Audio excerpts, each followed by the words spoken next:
आज के हमारे इस वीडियो का टॉपिक है वोल्टेज एंड करंट रिलेशन के ऊपर। मतलब आज के इस वीडियो के अंदर हम यह जानेंगे कि आखिर वोल्टेज के बढ़ने पे करंट बढ़ता है या फिर कम होता है। दोस्तों इसको लेके कई लोगों के मन में काफ़ी ज़्यादा कन्फ्यूजन होता है। ये कन्फ्यूजन इस वजह से बनता है क्योंकि हम कई बार देखते हैं कि हमारा जो ओम्स लॉ होता है वो ओम्स लॉ यह कहता है कि जब भी वोल्टेज बढ़ेगा तो उस समय हमारी जो करंट होती है वो करंट भी बढ़ जानी चाहिए। पर हम अगर हमारी पावर ट्रांसमिशन लाइन की बात करते हैं या फिर हम हमारे कभी सर्किट की बात करते हैं इलेक्ट्रिकल के, तो हम देखते हैं कि जब हमारा वोल्टेज बढ़ता है तो हमारी जो करंट है वो करंट कम हो जाती है। तो आखिर इसका प्रॉपर आंसर क्या है वही आज के इस वीडियो में हम जानेंगे। और अगर आपसे ये क्वेश्चन इंटरव्यू के अंदर भी कोई पूछ लेता है तो आपको उस समय क्या जवाब देना है वो भी आज के इस वीडियो के आखिर में मैं आपको बताने वाला हूं। तो दोस्तों वीडियो को स्टार्ट कर लेते हैं। तो दोस्तों आखिर ये जो पॉइंट है ये पॉइंट काफी ज्यादा सिंपल है। इसको हम एक अच्छे उदाहरण समझ लेंगे। जैसे सबसे पहले हम ये समझ लेते हैं ये हमारी एक मोटर है। ये मोटर जो है हमारी 3 फेज सप्लाई से चलने वाली मोटर है। मतलब इसको हम देंगे सप्लाई में RYB, मतलब 3 फेज हमने इसको दे दिए। अब दोस्तों जो 3 फेज हमने दिए हम ये मान लेते हैं हमने इसके अंदर कौन से वोल्टेज दिए, हम इसके अंदर मान लेते हैं हमने इसके अंदर दिए 415 वोल्टेज। दोस्तों अभी जो मैंने सिंबल बनाया इस सिंबल से हमको कोई भी लेना देना नहीं है इस टॉपिक के अंदर। ये सिंबल सिर्फ आपको ये बता रहा है कि यहाँ पे हमारा कनेक्ट है एक ट्रांसफार्मर। ठीक है, अभी हमको क्या जानना है, हमको यह जानना है कि यहाँ पे हमारी एक 3 फेज मोटर हमने जोड़ रखी है। ये मैंने जोड़ रखी है 3 फेज मोटर, और ये 3 फेज मोटर है ये हमारी चल रही है 415 वोल्टेज से। और साथ में हम यह मान लेते हैं कि ये जो 3 फेज मोटर है ये हमारी 100 किलोवाट की एक मोटर है।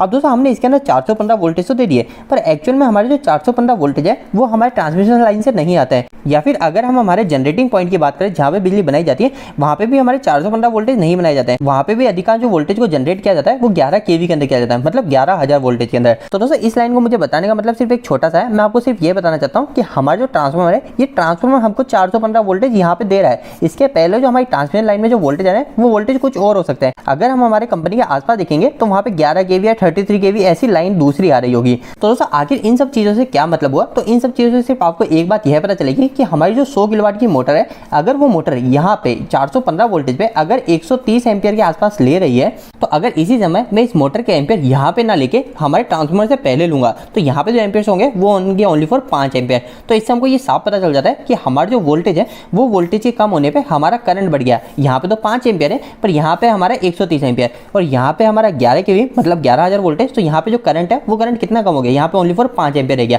तो इससे हमको पहली चीज तो ये पता चल गई कि वोल्टेज के बढ़ने पे हमारा करंट जो है वो कम हो जाता है। और दोस्तों अगर हम सेकंड पॉइंट को देखेंगे जो कि हमारा ओम्स लॉ, तो ओम्स लॉ का हमारा फॉर्मूला होता है V = I × R।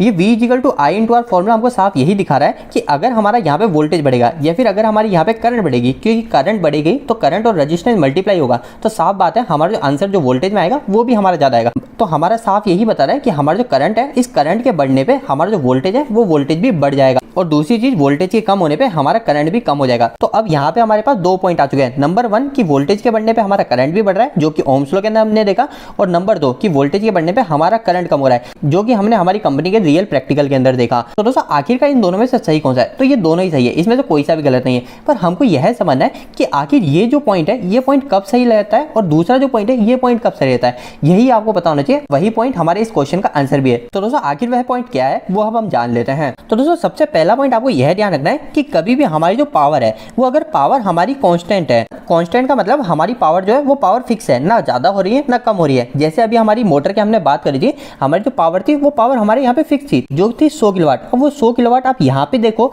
या फिर यहाँ पे देखो वो पावर हमारी सेम रहेगी। या फिर अगर हम जनरेटिंग पॉइंट की भी बात करेंगे ना तो भी हमारी जनरेटिंग पॉइंट में हमको 100 किलोवाट ही खर्च हो रही होगी इस मोटर के कारण।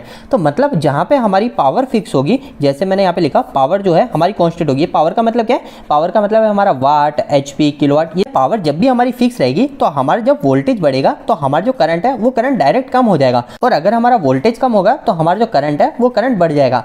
और यही चीज आपने यहाँ पे एग्जांपल के अंदर भी देखी थी कि हमारा अगर वोल्टेज बढ़ रहा था तो जैसे यहाँ पे हमारा वोल्टेज बढ़ गया 11 kV हो गया, तो हमारा जो करंट है वो करंट हमारा 5 एम्पियर हो गया।